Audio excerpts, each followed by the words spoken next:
Abnormalities of cardiac rhythm, arrhythmias, may compromise cardiac output or induce cardiac ischemia. Appropriate treatment of an arrhythmia depends on accurate diagnosis of the type of rhythm disturbance present.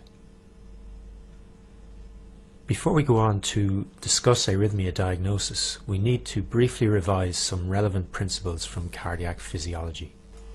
We will focus in on the SA node at the cellular level to illustrate these principles. As demonstrated by the cell center field, all cells of the cardiac conducting system and myocardium maintain a gradient of electrical charge across their membranes, with the extracellular fluid demonstrating a positive charge relative to the intracellular compartment. This polarization of the cell membrane is an energy-dependent process. However, as shown here, virtually all electrically active cells in the heart have the capacity to spontaneously and rhythmically open ion channels in the cell membrane, with consequent equalization of charge.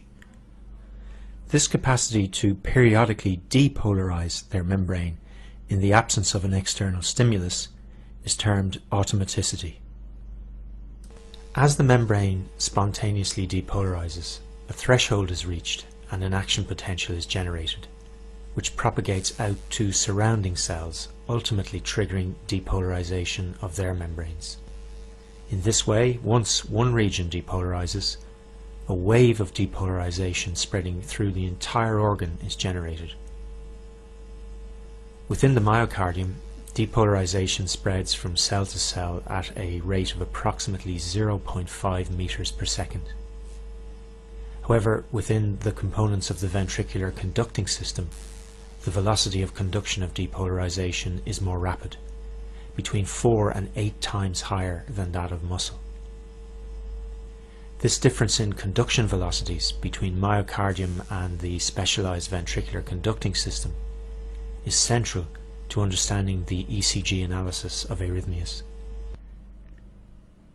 Cellular depolarization in conducting tissue and myocytes is followed by a slower phase of repolarization, and during much of the latter process the cell is refractory to further stimuli.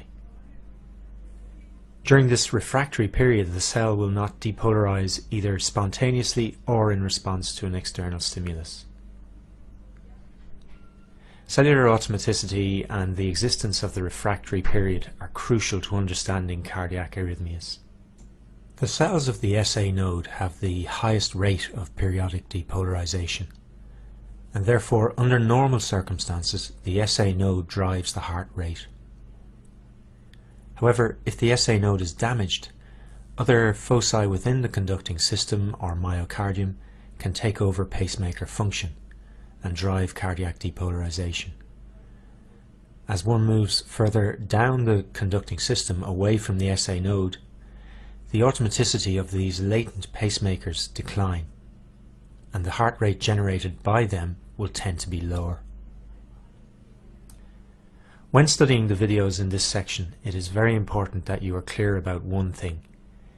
In this section, section 4, we will only deal with the ECG diagnosis of arrhythmias in the presence of an intact ventricular conducting system. The diagnosis of arrhythmias in the presence of altered cardiac conduction is more challenging and must wait until section 5.